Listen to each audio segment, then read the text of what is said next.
Good afternoon, good afternoon. This is Live at the Waterhole, and my name is Liam Burrow. Now, I'm the fortunate naturalist that gets to chat you through a couple of wonderful water sightings around a couple of Africa's most formidable waterholes. It's looking like quite a busy afternoon here in Tembe Elephant Park in KwaZulu-Natal on South Africa's east coast. But anyway, before we get too carried away with all of that, I'd love to remind you that these shows are live and interactive. So please keep your questions coming throughout the show. We are standing by waiting to hear from you. But what a scene this is. A couple of beautiful elephant bulls just enjoying a bit of this greenery and undoubtedly capitalizing on all of the available water with a number of plains zebra and impala, the reddish antelope scattered around in the background there. How fantastic is that?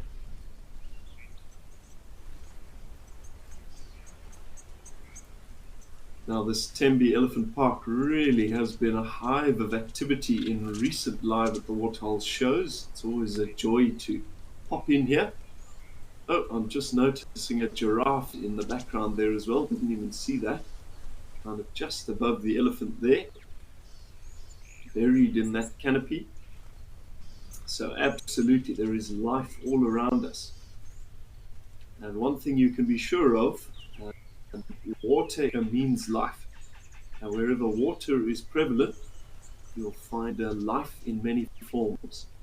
It's difficult to compete with the biodiversity, especially in the megafauna of large species in Africa. There is no greater place to come eye to eye with this planet's largest and most impressive than Africa.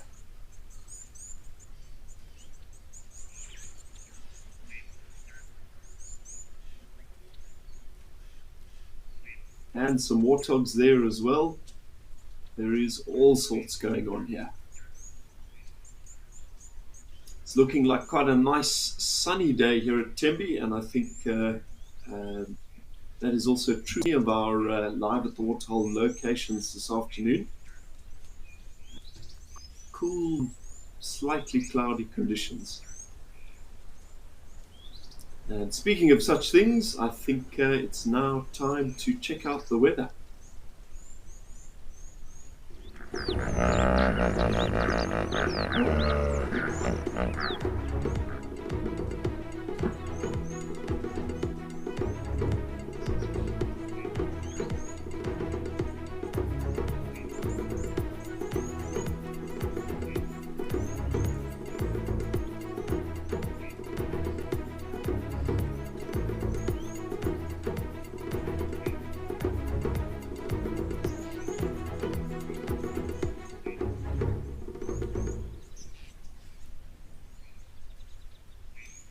Super, yeah, as I say, quite cool, calm conditions, which is pretty much what we'd expect at the year across much of sub-Saharan Africa, I guess, anywhere south of the equator.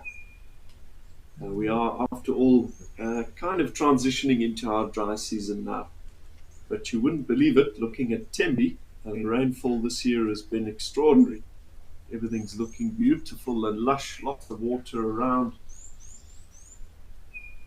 Good afternoon, Diane in the UK. Nice to have you on board with us, one of our regular viewers. And yes, fingers crossed, we get some crocodiles if we do happen to check in at Tau. It certainly is a nice day for reptile activity. As we speak, I've actually got a leopard tortoise digging a nest outside the room where I'm presenting this Live at the Waterhole show, so there is reptile activity to be had. Lady Macbeth, good afternoon to you as well, another regular. I hope the afternoon is treating you well. Happy Saturday.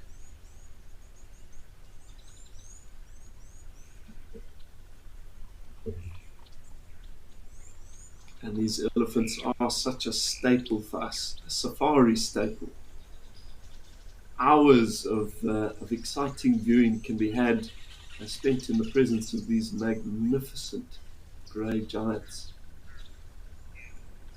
And they are giants. It's a little bit difficult to get kind of a representation of scale, but many of these bulls will be in the vicinity of 6 tons, a little over 13 odd thousand pounds, with some really big individuals um, exceeding that by quite some margin.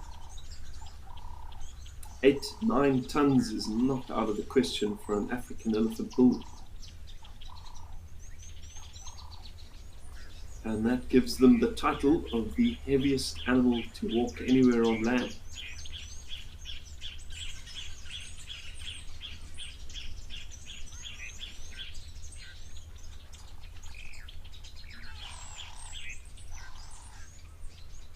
Oh, this guy doing a bit of rolling around in that nice, soft, slightly damp soil.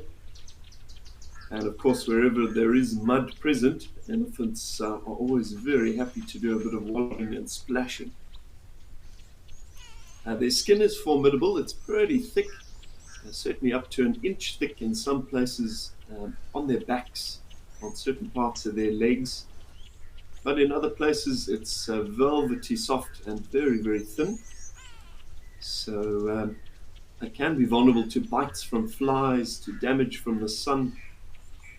Any opportunity to moisturize that skin and certainly to assist with their cooling processes, Ellies will take a bit of mud and splash it on.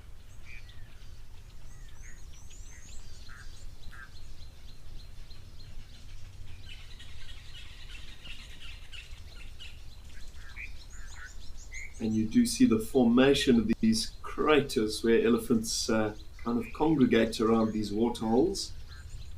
These spots, obviously, where they do their wallowing, but the action of their broad and very heavy forms on that soil kind of compacts the mud, and then should any rain fall, it's captured in these depressions. So you find little extra ephemeral pans, very seasonal pans, forming all over the place, directly thanks to the presence of these ellies. So while they can be destructive in their activities, certainly on the vegetation, they do also have a constructive element in this landscape.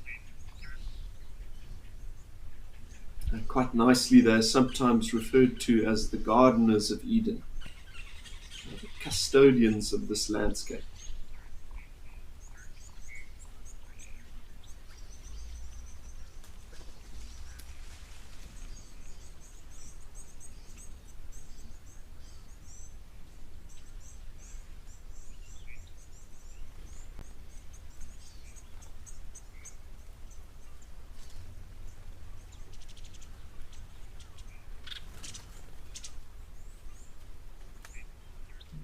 Oh, a little bit of conflict in the background there. Obviously, you can imagine that testosterone levels, in particular in a big bachelor group like this, they can be quite elevated. And occasionally they do come to blows. Thankfully, though, the vast majority of elephant conflict is avoided through a very, very complex system of body language and posturing. They are highly, highly intelligent, sentient creatures.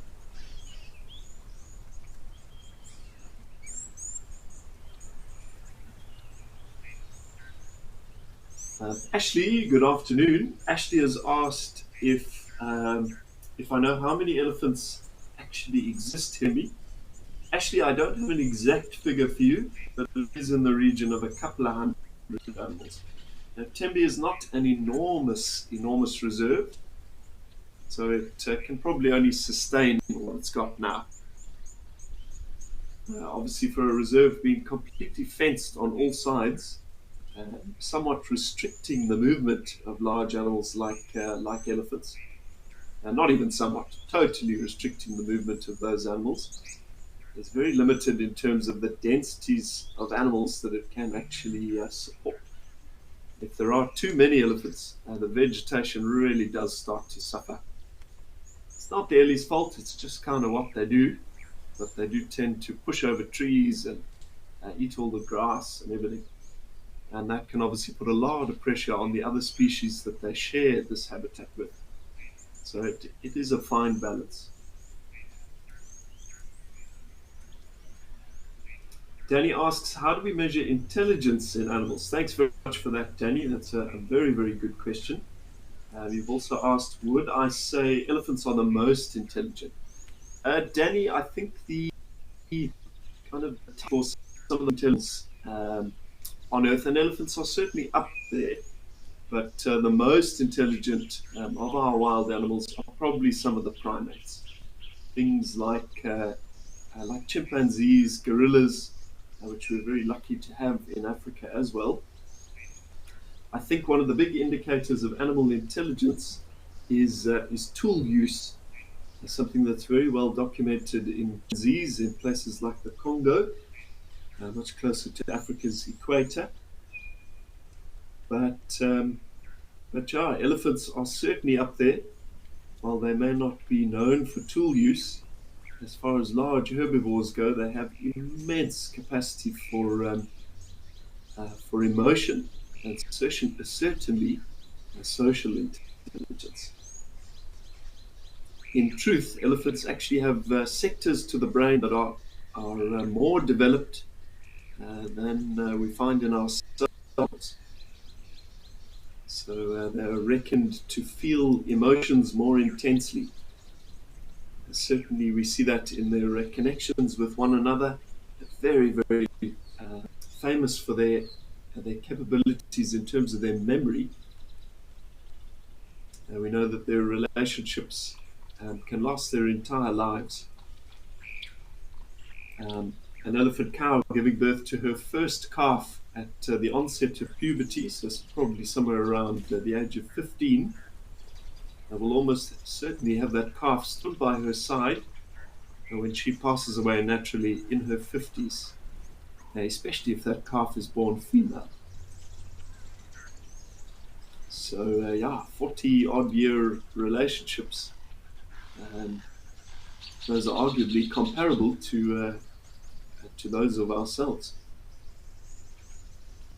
And elephants in captivity, particularly ellies kept alone, show very, very definite signs of boredom and depression and all sorts of things. So by all means, they belong in nature. And they're not secure life in captivity, even under the nicest of conditions. Yeah, part of what it means to be an elephant is to interact and to form those relationships with other ellies. And they also have to move. And they need to move hundreds of kilometers, possibly thousands of kilometers throughout the year in pursuit of fresh grazing, mating opportunities, and perhaps most importantly of all, the water.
Ashley asks, how can you tell how old an elephant is? Ashley, that's also an extremely good question.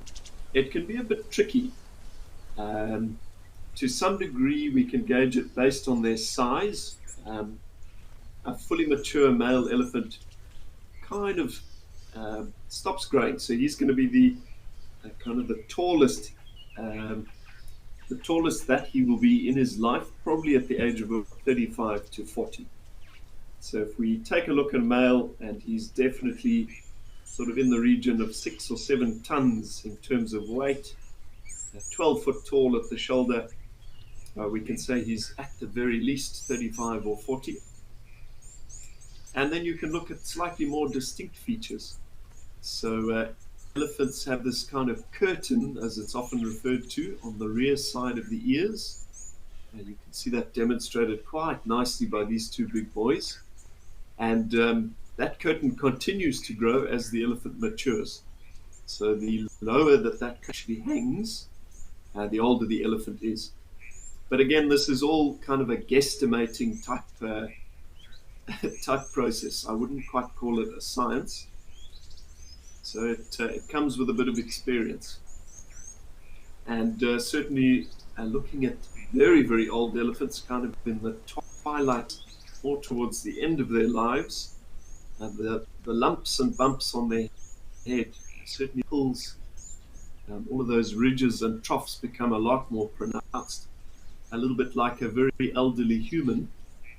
And that bone structure, it almost becomes a bit more.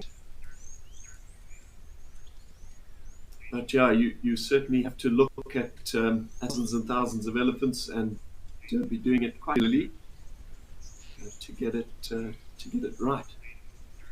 And on the other end, if we're looking at very young elephants, they reckon a good way to gauge it for an elephant calf is that if that calf can stand under the mother's belly without touching it, that elephant is under 1 year of age. And newborn elephants also very often fold in the ear, and that lasts for about the first 2 weeks. I think it comes from the way that an elephant calf takes up the space in its mother's womb. Very often that ear, or one of the ears, gets folded just from kind of lack of room. It's a very well-defined crease, and as I say, that disappears from about 2 weeks of age. So if you're looking at a really tiny ellie and you can see that fold, you can safely say that is a tiny newborn. Yeah, it's wonderful. I've spent hundreds, if not thousands, of hours sat with ellies out in the bush.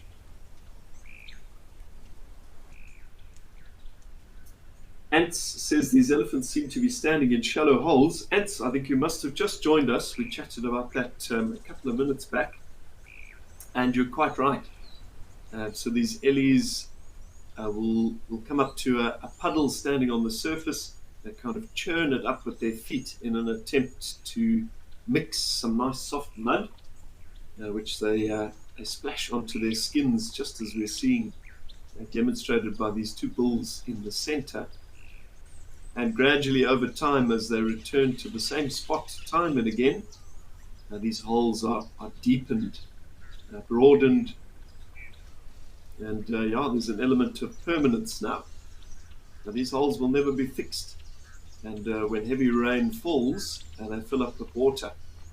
So what we're seeing is the formation of a natural pan. That's quite literally how these ellies actually build a little waterhole. Interesting too, there are many waterholes out there on the African landscape that owe their existence to the presence of elephants.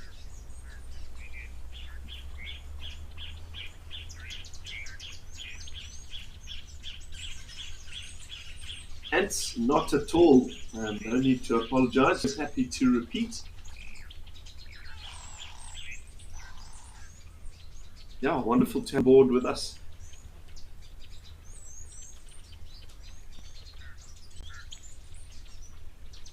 Yeah, as I say, we do like to keep these shows interactive. It seems like there's quite a few people tuning in and submitting questions already. keep those questions coming. That's sort of part of the magic of these live at the waterhole shows. They are interactive, and the human factor is what makes this such a special thing.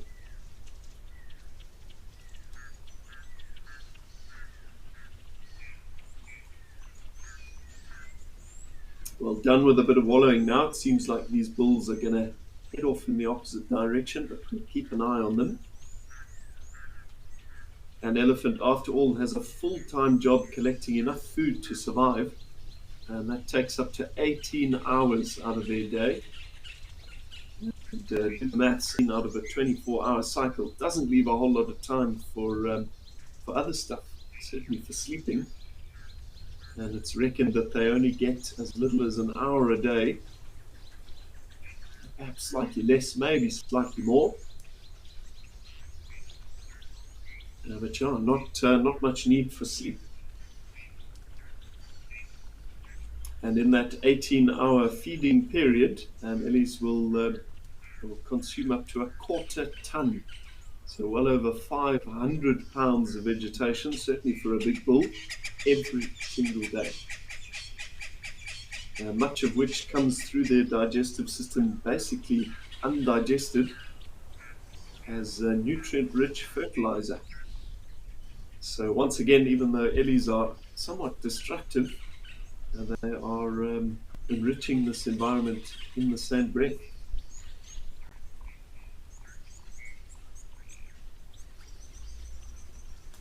Also nice to check out this little basil of zebra. Certainly one of Africa's most iconic and if I may say, most frequently requested sightings on a safari. I don't think I've ever met anyone that is not impressed by this dazzling beauty that zebras have. Undeniably photogenic for sure.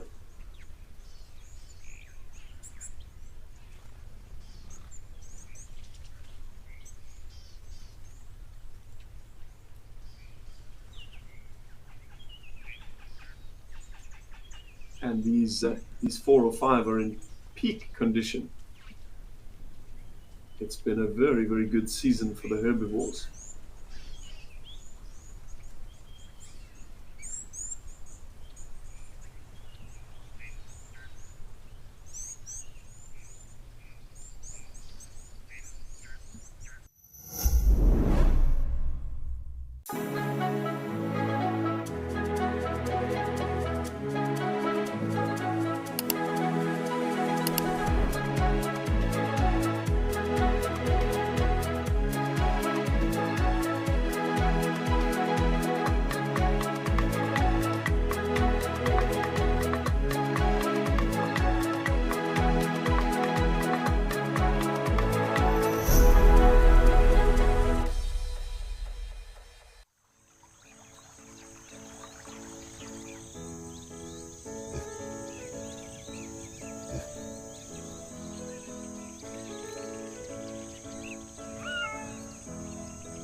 What a special safari scene with a bit of diversity today.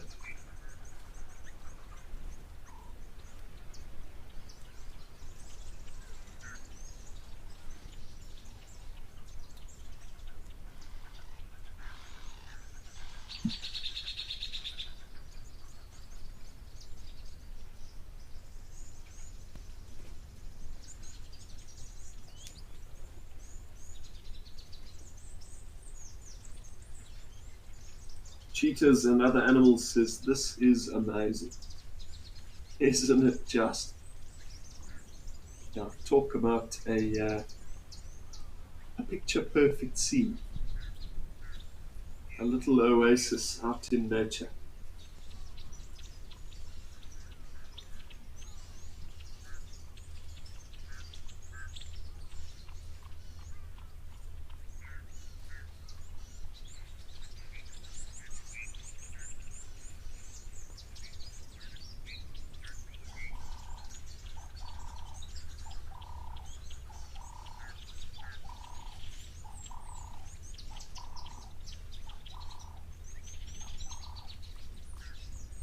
So Cosmic Carol has also asked a very good question, and thanks Carol. And she's asked or stated that there's some disagreement over the nearest living animals to elephants. Some say the rock hyrax, some say dugongs.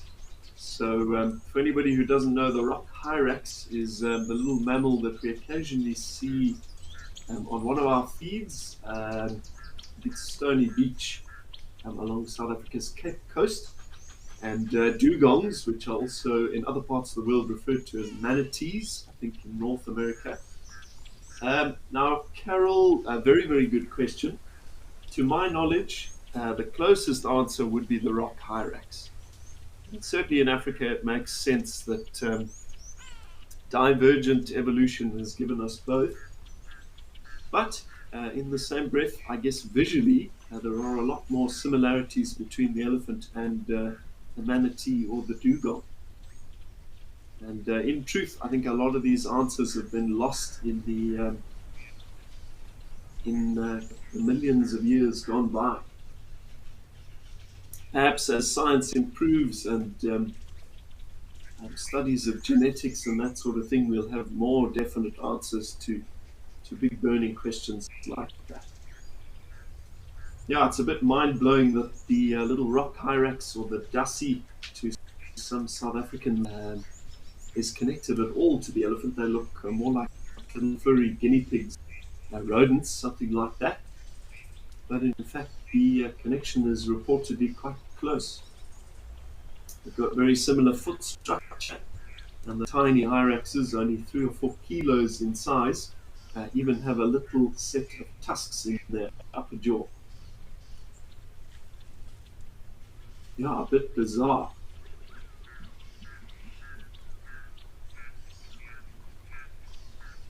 Nature is full of wonder. For my entire life, I've been very fortunate to grow up in Africa, making lots of natural discoveries as I did. Yeah, there is just so much wonder out there. And if you've got any interest in the natural world at all, this is the place to be.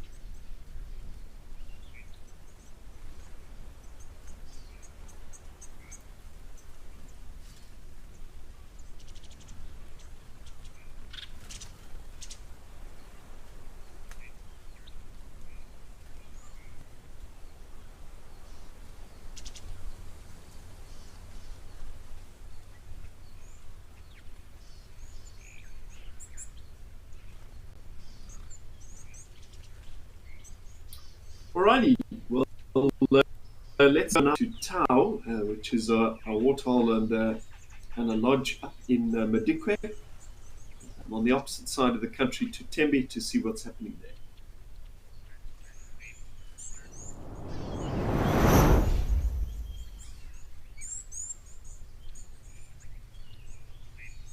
Dusty, windswept scene here at Tau Lodge in the Madikwe Game Reserve, with another little group of plains zebra just in the background.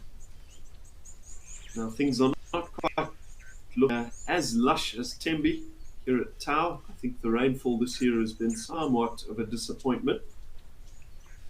Thankfully, though, water is artificially provided here at the Tau waterhole, and that'll be sure to keep the wildlife moving through and, in fact, keep the wildlife happy and healthy throughout the harshest times of the year. Quite a bit of squabbling going on amongst those zebra at the back there. Certainly a bit of a battle between two stallions. And those fights can be vicious. Once again, all in pursuit of the rights to mate with females. But males very often quite literally strip pieces off one another. Occasionally they amputate each other's tails. So not just a pretty face, there's a bit of a dark side to them as well. But alrighty, the zebras have exited. Quite a bit of bird life around the here at Tau, and once again that's a factor of the water and the greenery that is growing around here. A couple of Egyptian geese, a couple of coots, and I'm sure there is more to be seen as well.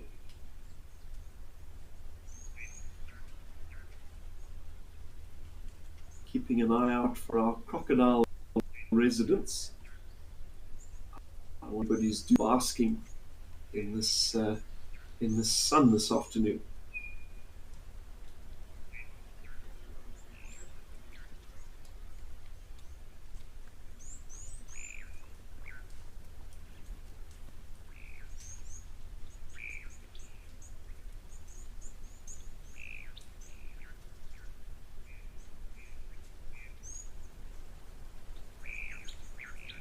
Couple of blacksmith lapwings. Those are those black and white birds just exiting from the left there.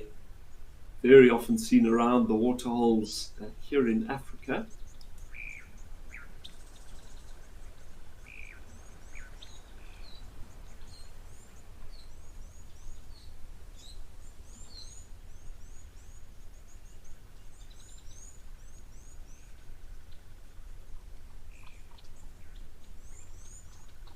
Now, you may think that the presence of water alone is enough to guarantee the survival of these zebra throughout the dry season. But unfortunately, one of the biggest factors in the health and happiness of these zebra is the availability of short grass.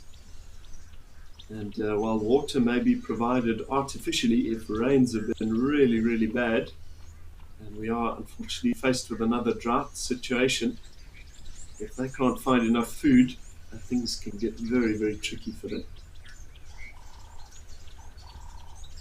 But hopefully enough rain did fall this season to generate enough grass to keep these guys and a whole host of other herbivore species going throughout the dry season.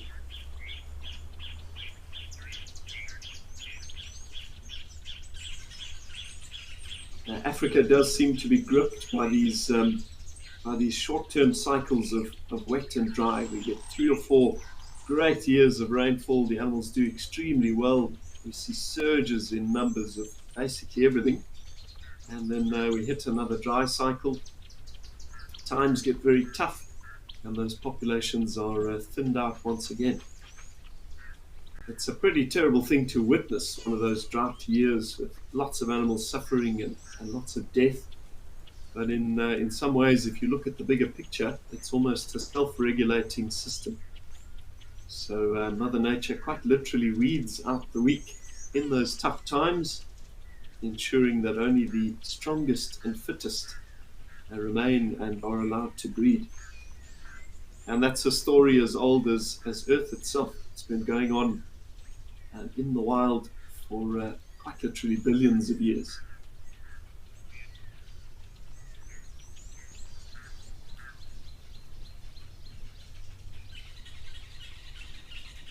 Crocs are not in their regular spot. They could be elsewhere. Crocs, after all, are masters of camouflage, quite able to hide in plain sight.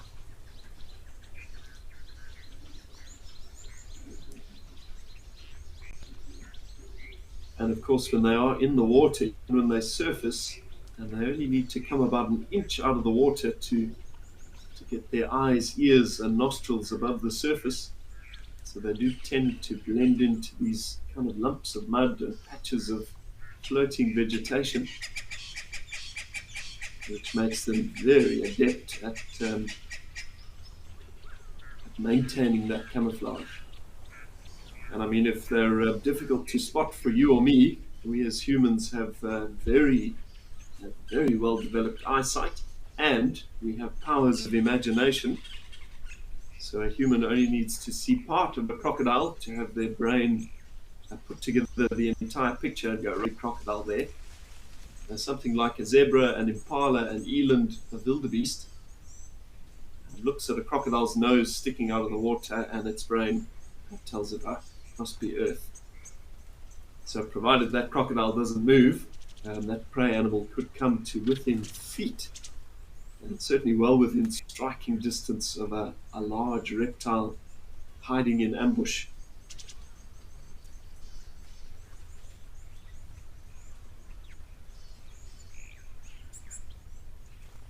No sign of our crocs on the bank. I reckon they are sufficiently charged and probably going about their fishing activities in the water. After all, a Nile crocodile's diet is made up about 70% of fish, which thankfully are pretty plentiful. But of course, 30% of whatever else comes too close. Peter asks, what is a zebra's best defense against predators? Peter, also an excellent question. Probably first line of defense is to flee. So zebras will hightail it. They do try and stick together, and they just run as fast as they can in the opposite direction. Should they be caught, though, zebra can be pretty vicious, as mentioned earlier. They have a powerful bite. I've witnessed lions trying to kill a zebra before, and the zebra absolutely do fight back. So lots of biting, and they obviously have the ability to kick like a horse. So those back legs come out with a pretty formidable force.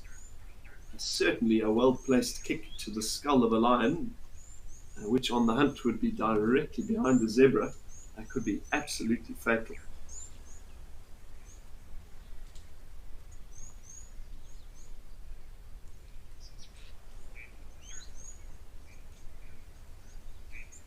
Joan Mello says, I really like crocs. It always makes me happy to hear that, Joan. Once again, they're one of this planet's most vilified groups of animals, the crocodilians, of which there are loads of species scattered around the more tropical parts of this wonderful green planet. We get at least two different species here in Africa. You get alligators and crocodiles in the southern part of America, caimans and crocodiles in South America, and a whole number in Asia, alligators, crocodiles, gharials. But yeah, they kind of have another side to them. They are cold-blooded or thermic. They are reptilian, and they are natural-born predators, natural-born killers.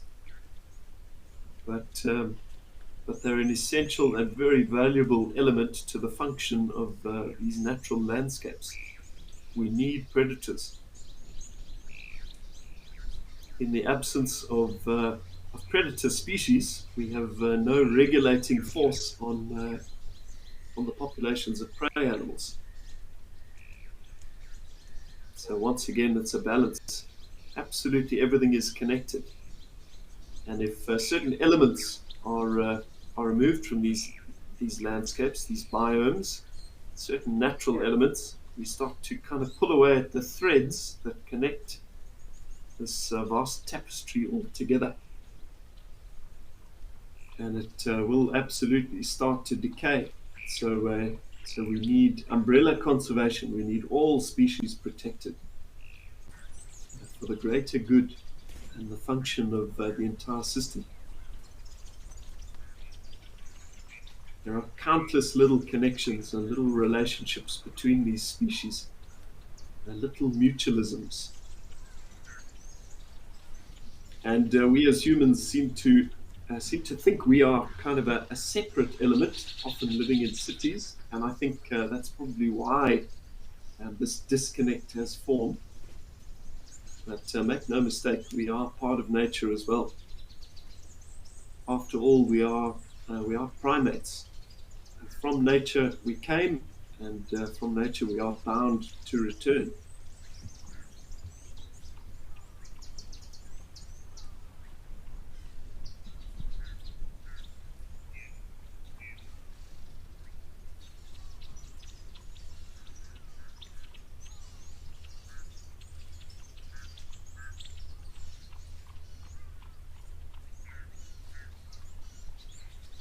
Big elephant bull coming down as well.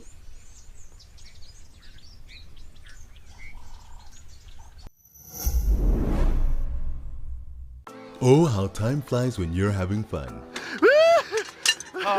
Wild Earth is turning 17 and we want to make the years count.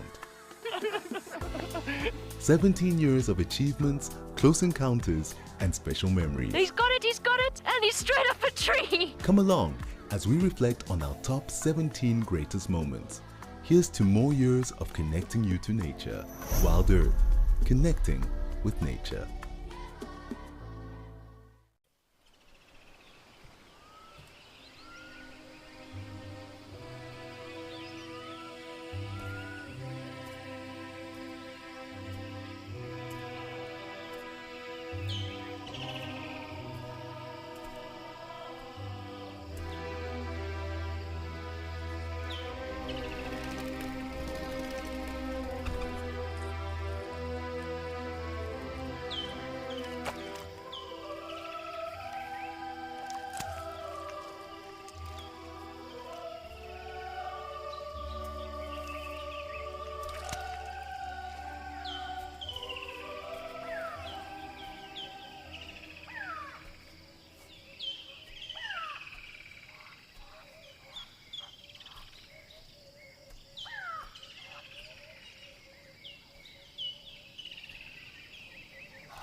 Now we're blessed to have quite a stable elephant population in much of Africa. We've got a few very well protected uh, game reserves and national parks, and in which our elephant numbers are surging, change in Africa.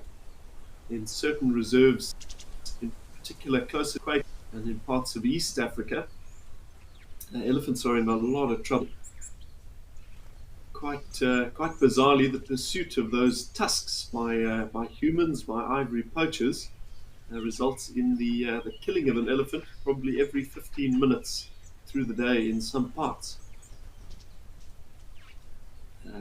Still, there are reckoned to be about 350,000 elephants on the continent, but that's down from well over 10 million elephants around 100 years ago. So we are tasked with protecting these incredible animals.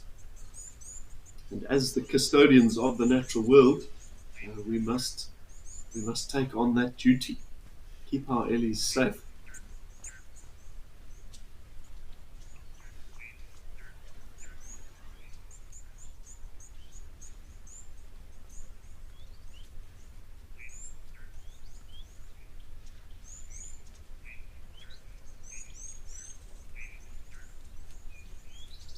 So an elephant tusk is in essence simply a tooth. Um, it's made up of kind of a bony calcium type substance coated in enamel, but it's a very dense material that carves quite notoriously well. So it is in quite vast demand in places like Vietnam and China, where it's purchased off of the black market through middlemen via in Africa. And as I say, it's carved into these ornate trinkets and figurines and uh, bangles, bracelets, chopsticks, all sorts of silly things. And without a doubt, I've seen carved ivory objects, and they are absolutely beautiful. They have an incredible quality to them. But if you think at what cost have they been taken out of Africa, often leaving behind a great deal of death, destruction, and suffering, and certainly lots of suffering in the individuals that are witness to those horrible atrocities, and the individuals in those elephant families that are left behind with the grief and the loss. So we really shouldn't be condoning any of that. And you can do your bit in your travels to fight against elephant poaching by simply never purchasing a piece of ivory. It's just not worth it. And if people stop buying it and the demand falls, then people will stop coming into these areas and shooting these magnificent ellies. As the saying goes, if the buying stops, the killing can too. The only thing that needs an elephant's tusk is an elephant.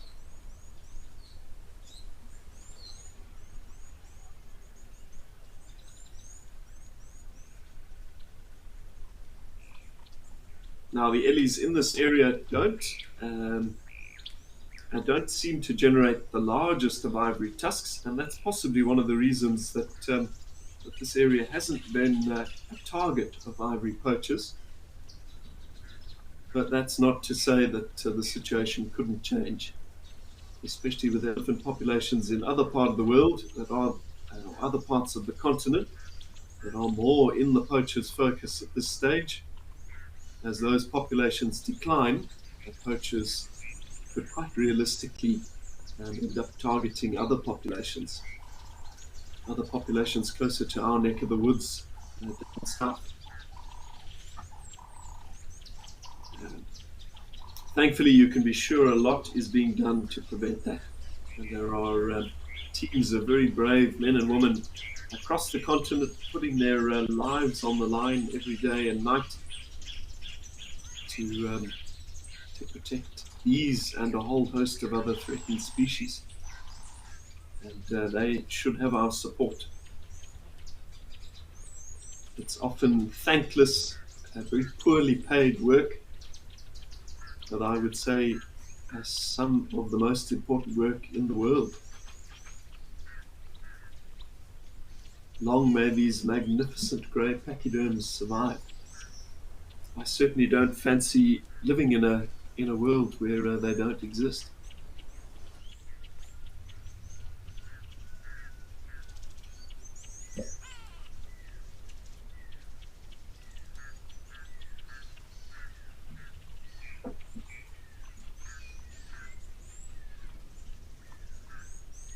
Andrew says the work of the trunk is fascinating. It absolutely is, Andrew.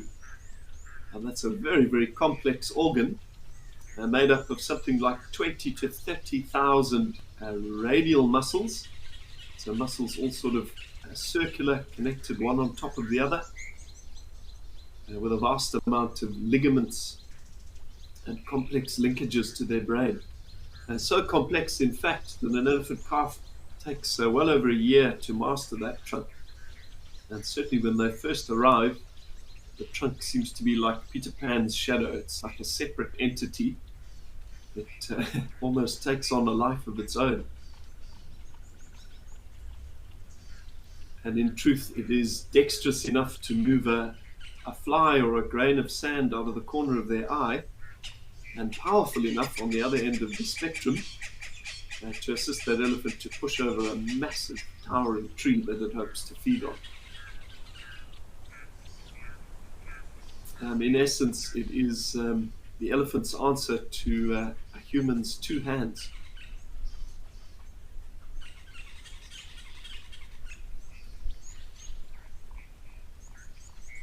Now, contrary to popular belief, it doesn't function quite like a straw in that it is their nose, so it's directly linked to their lungs. So if they were to try and draw water all the way up, it certainly wouldn't work. You can imagine sticking your nose into a glass of water and breathing in. That's going to end in a coffee spluttery mess. But remarkably, they have the ability to draw something like 10 or 12 liters of water up into it, hold it through a system of valves, angle the tip of the trunk up into their mouth, as this bull is showing us quite obligingly, and then blast the water in. Something they can also use to kind of blow dust onto their backs, chase away bugs, and to amplify a lot of their vocalizations as well.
Now, elephant communication has been studied in Africa for well over 60 years now. The forefront of much of that research is coming out of East Africa. There's a pretty incredible group of ladies headed up by a woman called Dr. Cynthia Moss. She runs a program called Elephant Voices, and they've been delving into this very complex and mysterious subject of elephant language. Incredible to hear from her that even after 60 years of study, the majority of the information is still unknown.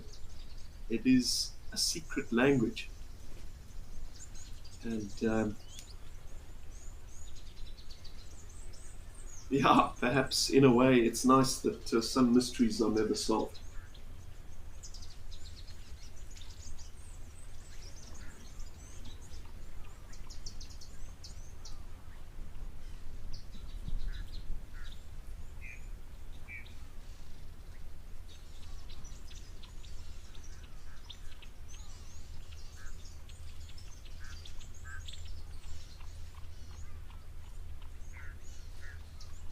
Some definite body language between these two. It's no secret as to who's the bigger elephant.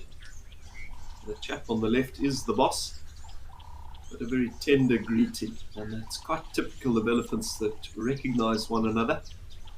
They lift their heads, clack tusks, and very often put the tips of their trunks into the other elephant's mouth. It seems to serve the purpose of quite a friendly greeting.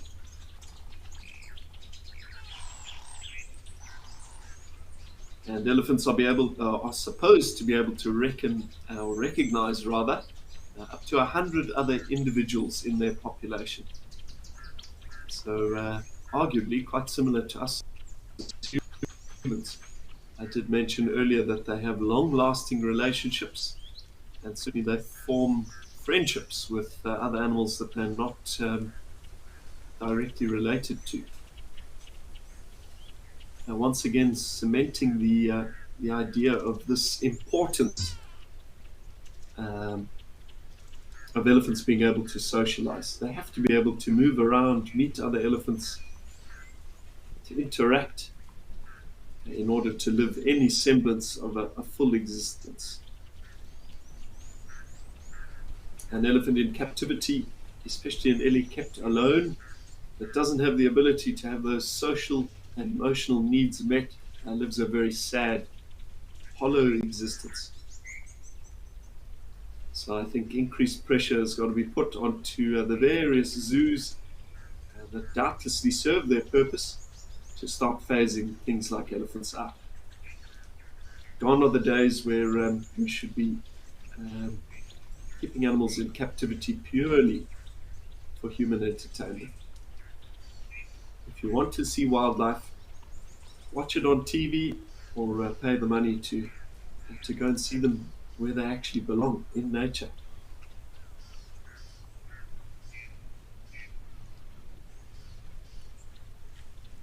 I won't bash zoos too much though. Without a doubt, they do serve a critical purpose, and many zoos have been pivotal in the breeding of endangered species, especially smaller stuff, birds, frogs, reptiles, and certainly bringing those species back from the brink of extinction with great success in many cases. Of course, zoos also give many people that would never otherwise have the opportunity to see animals an opportunity to see them, understand them, and I think that places animals in more of an important position in people's minds. It encourages kids to be more environmentally conscious, more conscious of human-wildlife conflict, of poaching issues. And after all, many of those children will one day be in charge. They'll be voting people in and out of office, people that'll be writing laws to protect the world, to protect the environment. So yeah, we do need zoos. After all, certain species do quite well in captivity, but big cetaceans, killer whales, dolphins, ellies, and some of the great primates, big, intelligent, emotional animals that have large needs that are difficult to be met, shouldn't be in captivity.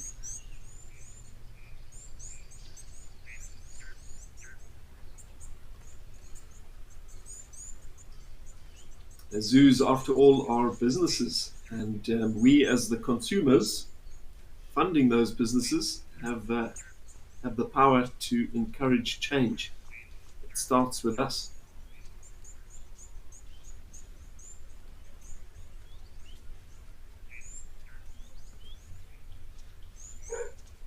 So once again, this is yet another example of a bachelor group of elephants, all males, And after all, there are no males permanently in the breeding herds. The herds that are comprised of females and young, the males live quite separately in these bachelor herds.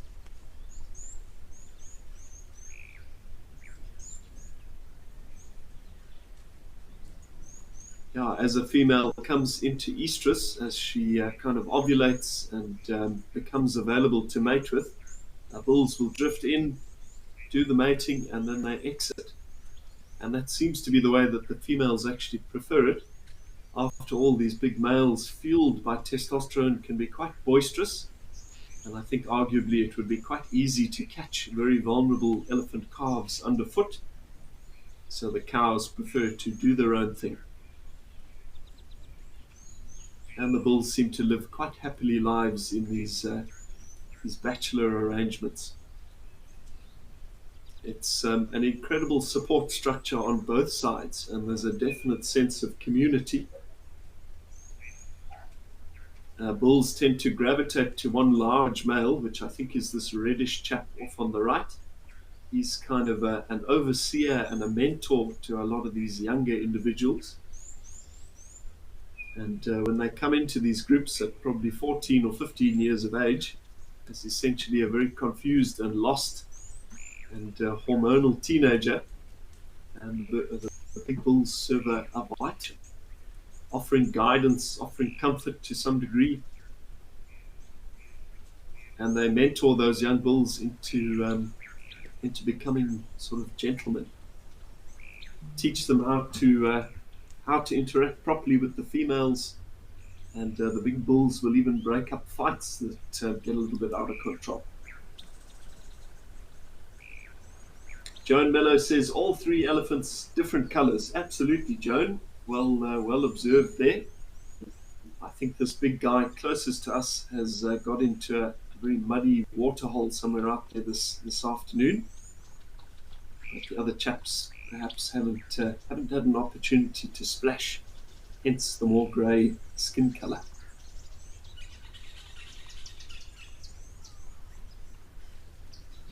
And if you do find yourself in a place like Tsavo in Kenya, in East Africa, the elephants also have that wonderful, almost blood red skin provided by that rusty soil.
Lots of bird life around as well. I think we're looking at a couple of red-billed teals in the water, kind of in the foreground there. And of course, a bit of an elephant standoff. So again, this is not a particularly serious battle, with both of these bulls kind of being in their late 20s. Most of this is just practice. But after all, it is practice that will prepare them for battles that could one day be quite serious indeed. My dad, working as a conservation pilot in a pretty wild part of Mozambique about a year ago, I came across an immense elephant bull with a single puncture wound to the top of his head. This bull was, of course, stone dead. And that puncture wound could only have been inflicted by another elephant.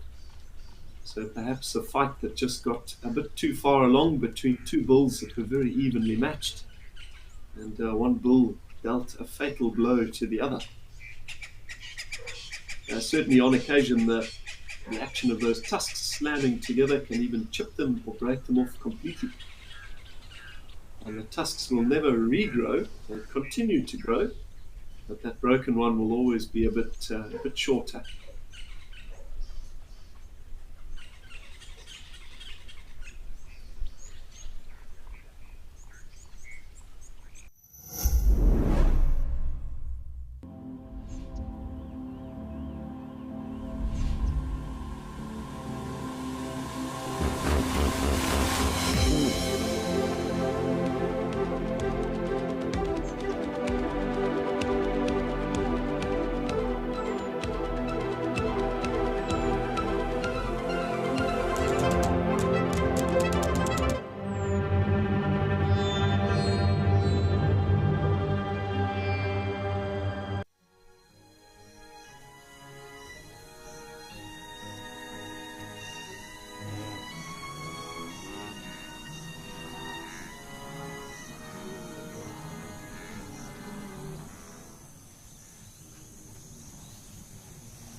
Whereas elephants are just active all the time.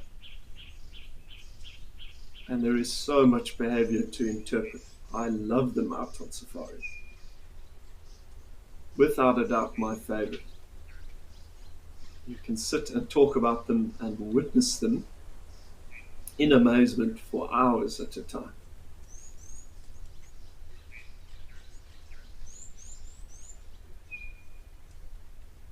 And especially in close proximity, once you can get over how sort of big and kind of intimidating and perhaps slightly menacing they are one of the most captivating animals on earth.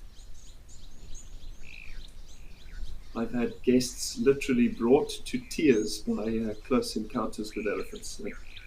There's just something amazing about locking eyes with them up close. I think without even having to talk about it, we as humans realize that there's a big, sentient, intelligent, emotional animal staring back at us and very much seeing us. Quite a humbling experience. I hope everybody out there has the opportunity to have that experience at least once in their lives. I think if more people could come face to face with them and connect with them like that, we'd have far fewer issues with elephant poaching.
Now, certainly the effects of elephant activity on this landscape can be tried in earlier, certainly previous Live at the Waterholes shows.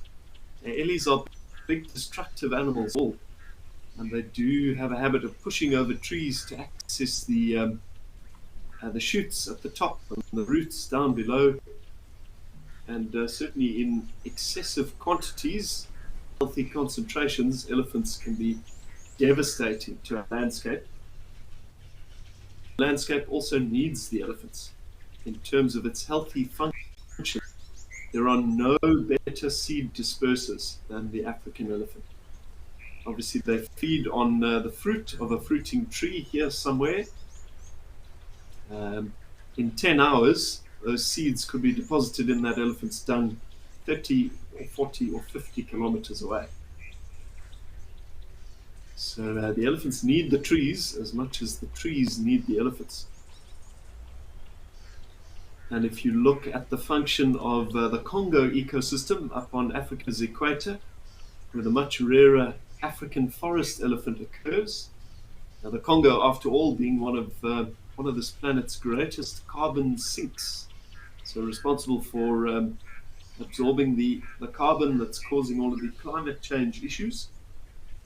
Now, those trees rely directly on the dispersal abilities of elephants in order to keep the forest healthy. If those elephants disappear, the forest have a successful or as successful means to regenerate itself, and we suffer the effects of climate change. So the benefits of protecting this planet's elephants in particular have got to be paramount.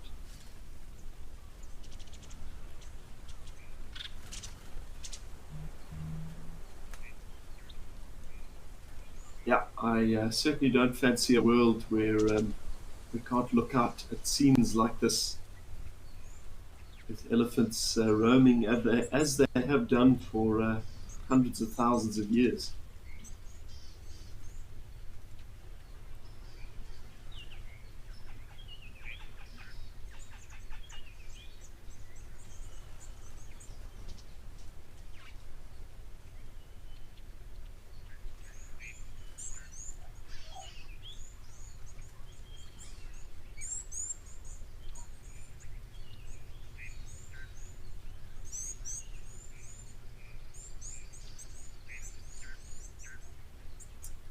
Diane in the UK says she watched a serious fight between Collie and Ufstead in Amakhala on safari, and or on Sunset Safari, and it was bloody and dramatic. I'm presuming Collie and Ufstead are elephants in Amakhala, and certainly, Diane, it can be brutal to see. Yeah, especially jagged tusks hitting the face of their opponent. They inflict some pretty horrible bloody wounds on one another.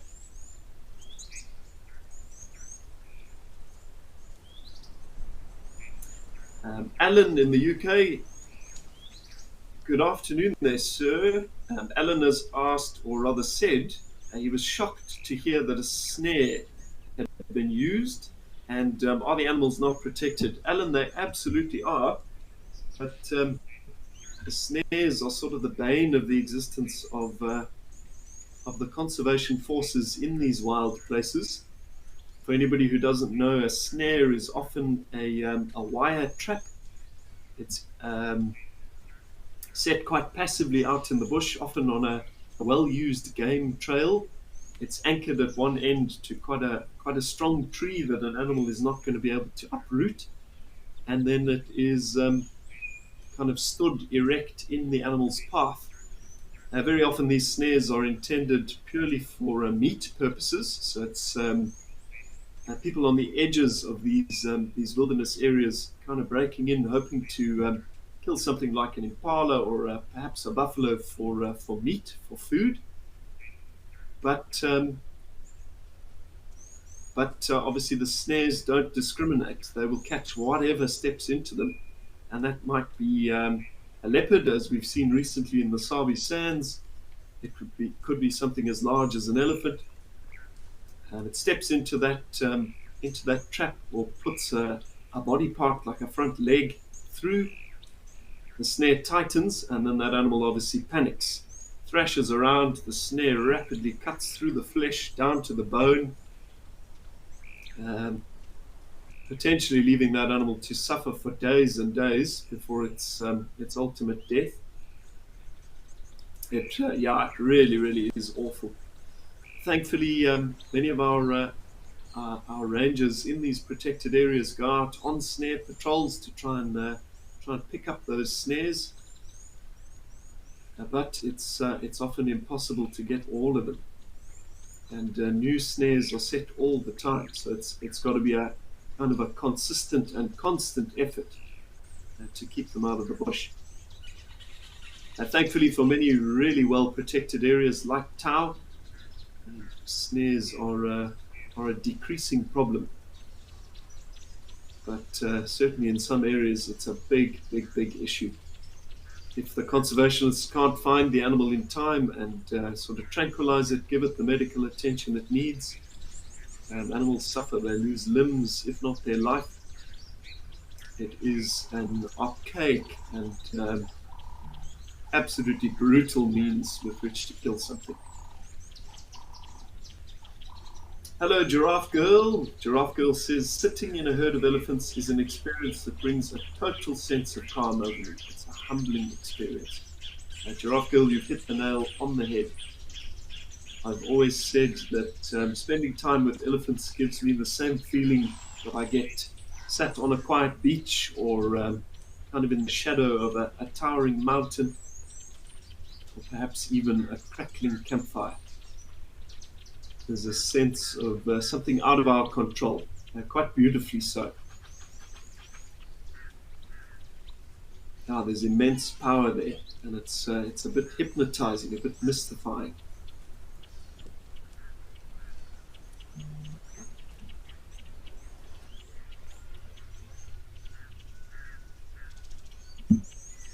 Now, this guy is a grey heron, so a fishing bird species, demonstrating that quite nicely, right on cue.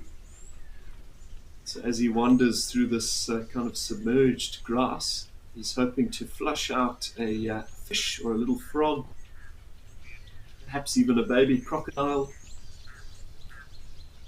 And he will either harpoon that with his bill or capture it nicely between the two halves, and then swallows it whole. Got really formidable eyesight, capable of not only spotting the movement of a fish, but judging its depth perfectly, calculating for the illusion that is created by light's refraction through the water's surface, and adjusting the depth of his strike into the water perfectly, often with pretty remarkable success. The presence of things like herons is a great indication of the health of an ecosystem.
Diane in the UK, thank you very much for your lovely comment. It's been an absolute pleasure to chat to you so far. And absolutely, I will be on live at the Waterhole again tomorrow. So be sure to tune in and let's continue the vast and varied discussion on the natural world and its conservation. I look forward to having you along.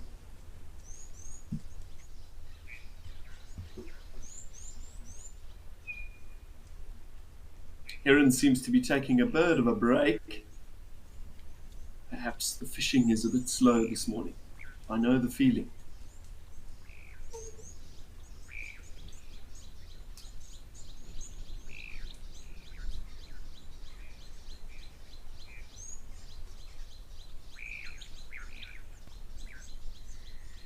Oh no, he's back at it. Oh, and success. So we got our kills plus.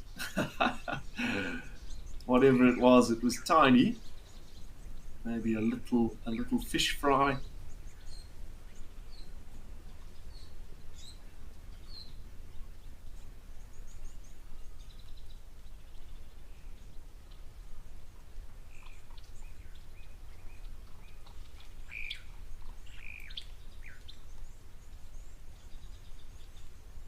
Apologies, I believe some of my my voiceover in the last couple of minutes has come through a little bit broken. Again, we are live streaming this program with feeds. Obviously, the video is coming from Tau, but our central office is in Rivonia in Johannesburg. That's where the Wild Earth office is. I'm at my home in suburban Nelspruit, closer to the Greater Kruger. So yeah, we're bound to occasionally have some technical difficulties in. Stay with us while we try and iron those little creases out.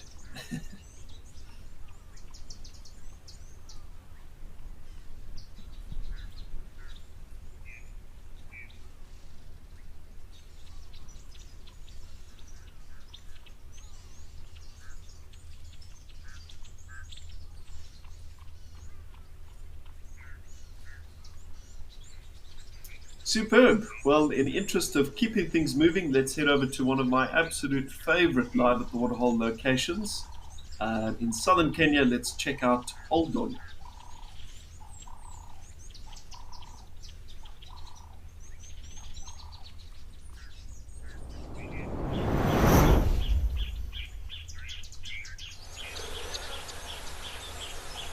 Beautiful. So a couple of impala rams by the looks of things, and some of this emerald green splendor brought on by the recent rains.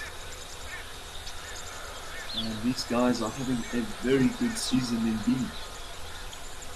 Rainfall across much is incredible in recent weeks, and that follows a number of very dry and disappointing years. So for many of the wild species that call this place home, this is the beginning of the good times. And wonderful to see these guys packing on weight, just experiencing a bit of a period where stress levels are a bit lower.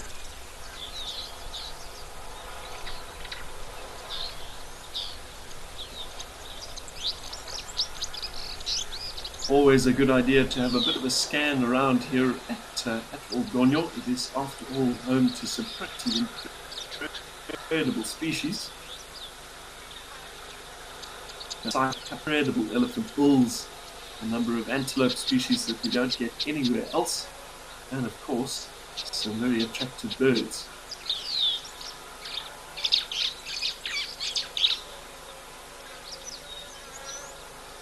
These very dark birds, I believe, to be one of the indigo birds. But East African bird life is not exactly my area of expertise. I've only been up into East Africa on one occasion. to visit the mountain gorillas in the Virunga volcanoes with fellow wild earth naturalist Kelly Aldacre a couple of years back. Very dark guy in the middle there is an indigo bird. We've also got a number of cutthroat finches, which we also see in parts of southern Africa. Beautiful little birds, and if you can see one a bit close up, there's no secret to why they have the name cutthroat finch. They've got quite bright feathers, but there's a look just beneath their chin, if you can call it a chin. There's just this splash of red color. It does look like they had their throat slit. We very regularly see these guys in southern Africa utilizing red-headed weaver nests after the red-headed weavers exited. So these guys take a bit of a shortcut, don't waste too much time building a nest of their own, and they capitalize on a free vacant home. Really quite beautiful little birds. And they're only tiny. They could probably fit in a teacup.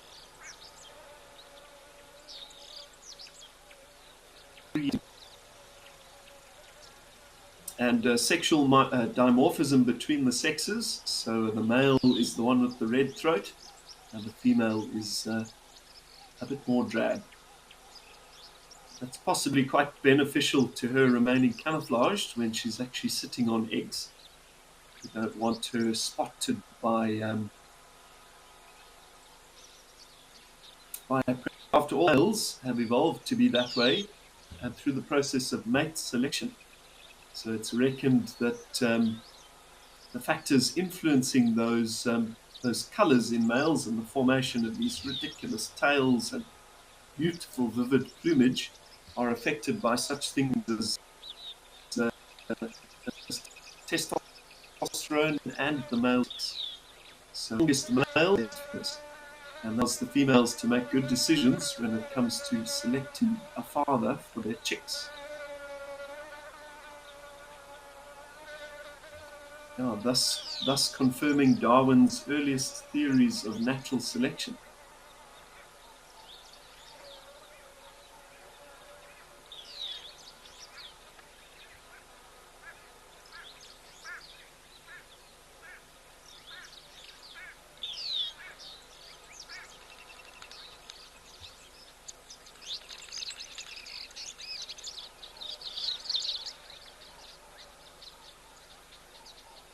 Now, neither of these impala are particularly enormous. Are some males, just a year old, and we can tell that by kind of this stage of the development of his horns. But these guys have the chance of developing into some of the biggest impala in Africa, and that's very characteristic of this.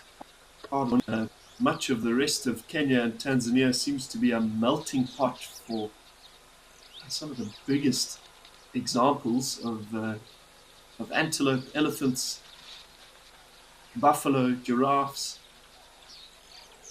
That's a nice mature male.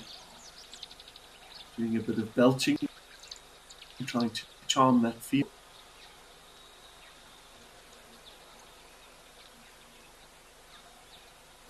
As the sun shifts higher into the sky, and it's all over East Africa, an increased photo period, so increased exposure to sun, as well as the presence of lots of minerals being released from the soil in this lovely fresh growing grass to engage in the rut. And the rut is a pretty chaotic period for these impala. Many males basically stop eating almost entirely, stop grooming themselves, and their focus shifts entirely onto trying to secure a group of females to mate with and to defend that. But quite brutally, for many of those males, it can be a fatal experience. They just get so worn out with a couple of weeks of pretty frenzied mating and lots of fighting. makes them very vulnerable to predators, and quite simply, many of them just collapse from exhaustion.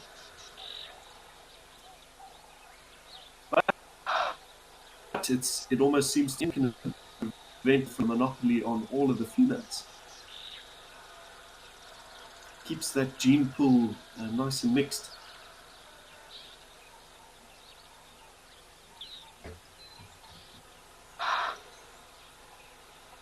But yeah, without a doubt, the impala rams in this part of the world develop some of the longest swale in Africa. That's largely down to their genes, but I think to some degree it's also the quality of the soils out here. East Africa, of course, historically was formed at the base of a number of very active volcanoes. So this area, over the last couple of million years, showered a couple of coats of volcanic ash, very, very high in nutrients such as sulfur, which seems to be one of the natural elements essential for the formation of very big animals.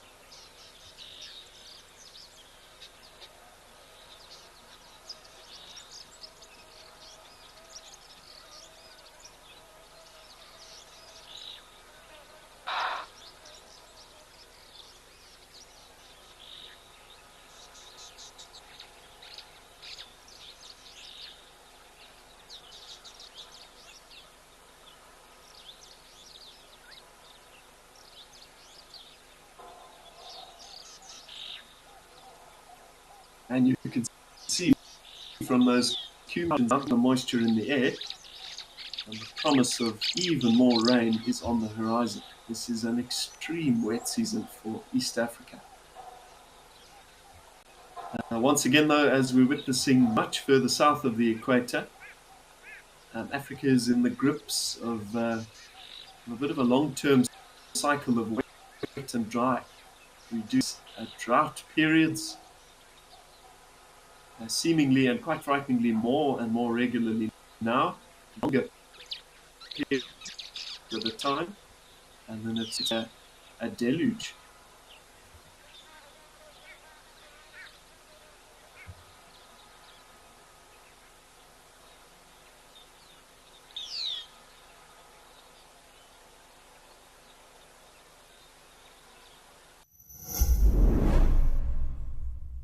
On the 30th of April, Wild Earth will be coming off the DSTV platform. We want you to come with us into a more sustainable future. How, you might ask? Well, YouTube is a brilliant way for you to enjoy the live drives.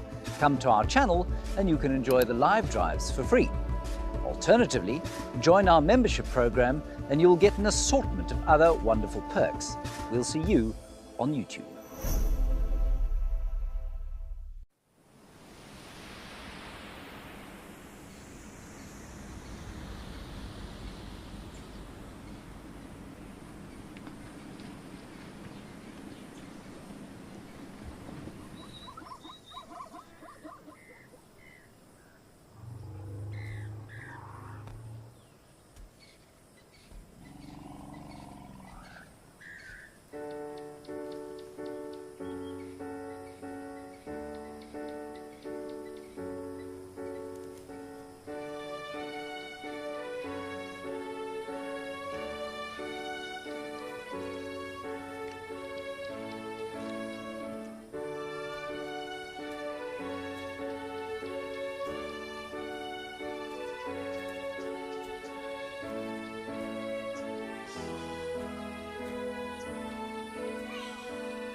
But this leopard tortoise is the largest species of tortoise that Southern Africa is home to. Not the largest, called an African spurred tortoise or a spur-thighed tortoise in places like Chad, which gets even bigger than these. But leopard tortoises, under the right conditions, can get well over 50 kilos in weight, certainly well over a foot tall as they sit on the ground, and bizarrely living well over 100 years. We went through a period of human history where I think tortoises were quite popular pets, and many people in many different parts of the world, but very commonly in South and Southern Africa, picked them up on tar roads and whatnot, brought them into suburban gardens as pets.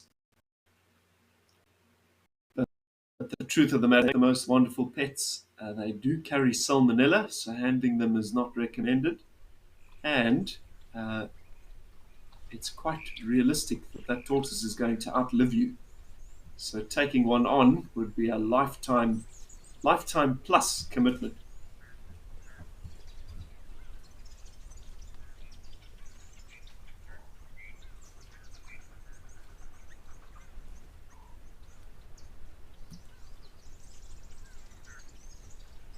Now I've got quite a large suburban garden around my house here in the town of Nelspruit, quite close to the Greater Kruger. And during the lockdown period, with misery, in a very densely vegetated part of this garden that has been left kind of unkept purposefully for that reason, to encourage birds and wildlife and whatnot. And I stumbled across a large female leopard tortoise down there. And yeah, she's gone unlikely years. I didn't put her in there. But she seems very contented. And as I mentioned earlier, as I speak, she's actually out on the lawn digging a hole, laying eggs. Unfortunately, she hasn't been in contact with a male. So this is the fourth clutch of the season, and it is unfertile. So I'm sort of in two minds. A couple of elephants coming down now about possibly trying to find a better place for her to live, somewhere where she can interact with other tortoises. Perhaps a more natural circumstance for her.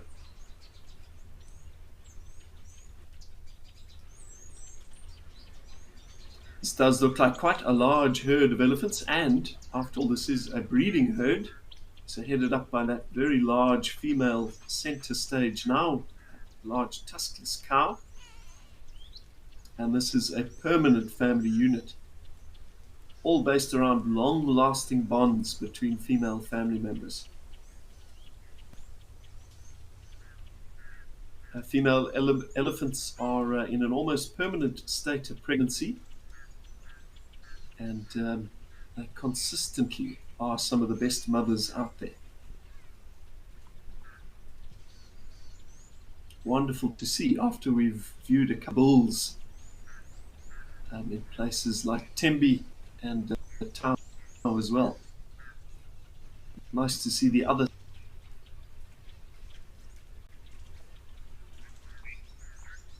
And the role of the matriarch, or the lead cow, is to steer her family quite skillfully between water points and sources of food. Wonderful to see that tortoise framed between this cow's legs. It's super cool. So she has the duty of relying on her immense memory to steer the family between sources of food and water throughout the year. Obviously no small task, providing ample resources for many hungry mouths. And all the while that she's doing that, she's imparting vital information to the next generation. One day when she passes away, she will essentially be leaving the reins to that guiding role to the next senior female in the ranks. And again, that seniority is all based on experience. So it's not a role that elephants would fall.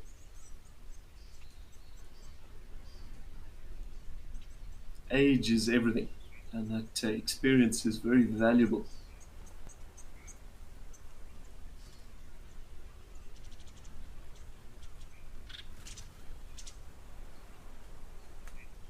It's incredible to think that an elephant herd operating in a large ecosystem, something like the Great 1.9 million hectares, bigger than some countries, an elephant could arguably only need to travel to a particular water point once as a calf, being guided by a matriarch, and it would arguably have the ability to remember the route to that waterhole. And one day, as a matriarch and the lives of a number of other family members and very vulnerable calves are in its hands to some degree, it would be able to draw on that information and lead the family to that life-giving water. I often refer to that system of elephant knowledge as a culture, and it is absolute culture. Very thirsty tortoise, still drinking in the background. Now, tortoises carry an emergency water supply in a sac called the bursa. They're quite close to their back end.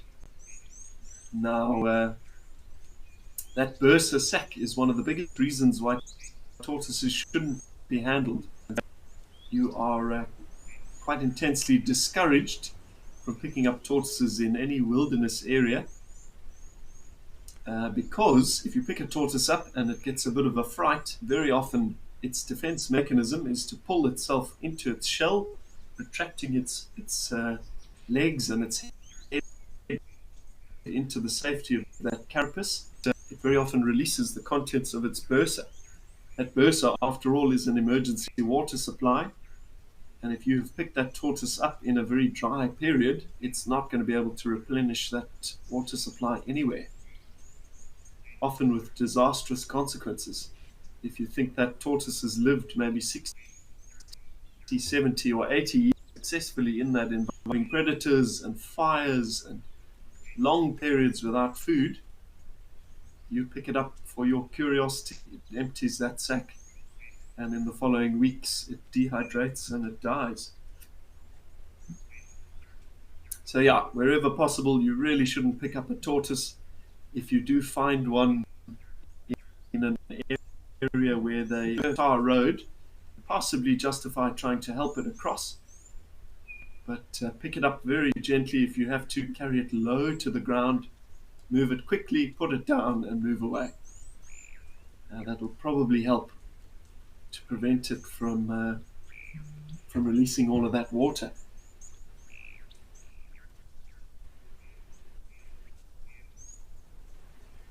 So this herd seems to have got a bit of a fright. I don't know why they're moving off. Maybe the presence of those big bulls. I'm not quite sure. Spas asks, how water dependent are tortoises, Spas? Spas, thanks for the question, and certainly they are, but they have on that water source hidden within for potentially months at a time without a drink. Once again, though, provided that they're not disturbed. Certainly, so these cows are making a very rapid exit there. I think that's due to the presence of that large bull coming in from the right. Made nervous by these big amorous males. If there isn't a female on hand that is available for mating, the presence of these bulls is not something that the cows want.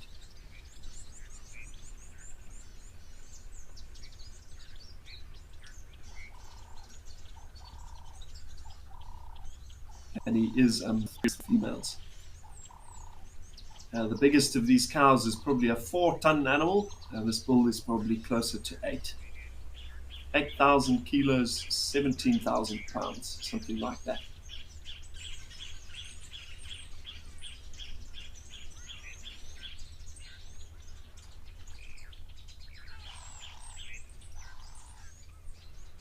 we get any interaction between them as they meet.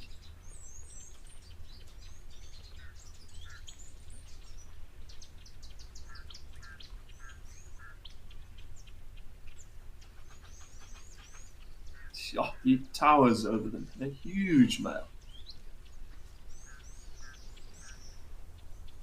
See, as he moves, scents between their back legs with his trunk. He's testing for elevated estrogen levels in their urine. Estrogen, of course, is the female sex hormone associated with ovulation. So should a female release an egg in her system of ovaries,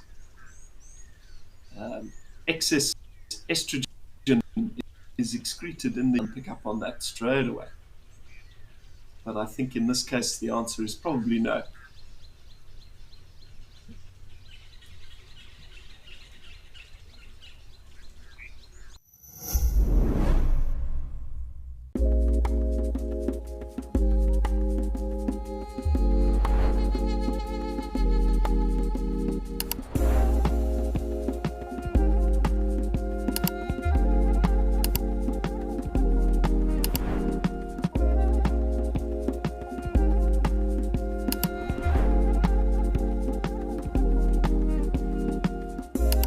This is On Safari.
But given the opportunity, a tortoise will supplement its diet with a little bit of. I have seen them nibbling on things like millipedes as well, chongololos to the South Africans.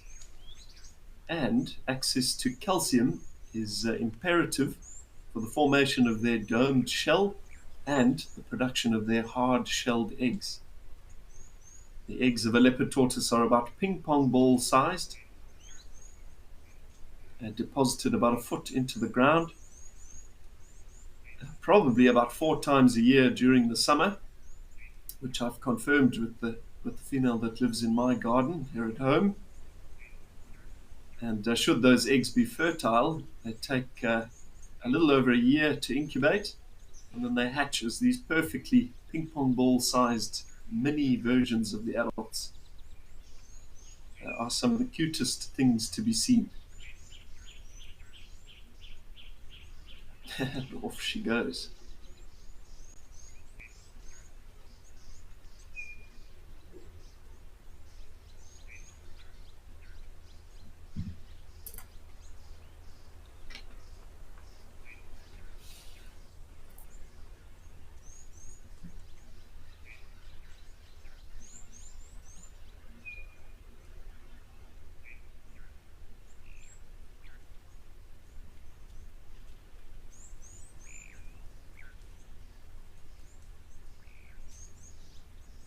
So unfortunately, I think there are only about 3 minutes left of the Live at the Waterhole show for today. But what an exciting look at a number of our waterside locations it has been this afternoon. And what a pleasure from myself it's been to chat you through some of these iconic scenes. I will be back here at Live at the Waterhole same time tomorrow, so be sure to tune in again for more chats about wildlife conservation and the bigger picture in Africa. That's really cool.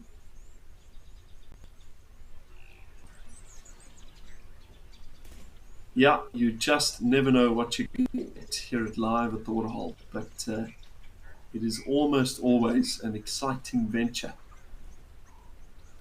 And without a doubt, there will be lots to discuss and plenty to see.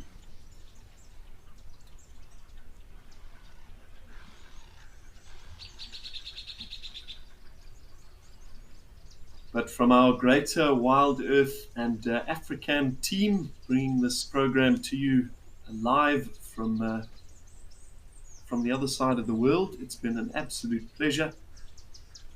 From our directors Chulu and Luyanda, myself, Liam Burrow. Yeah, once again, it's been a serene pleasure. And be sure to stop by again tomorrow. Let's keep the discussion going. But wherever you are out there, I hope you're having a nice Saturday afternoon with any luck, with a bit of the natural world close by. So get out into the garden, go and look at some birds, see some wild things. And have a wild weekend. Thanks for tuning in.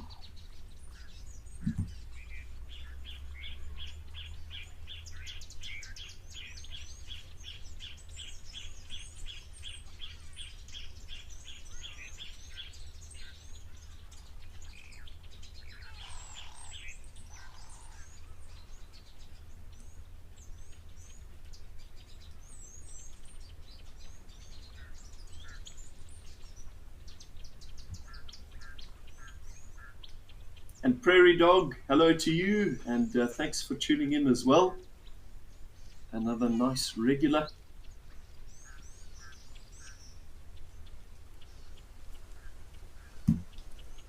But bye-bye for now.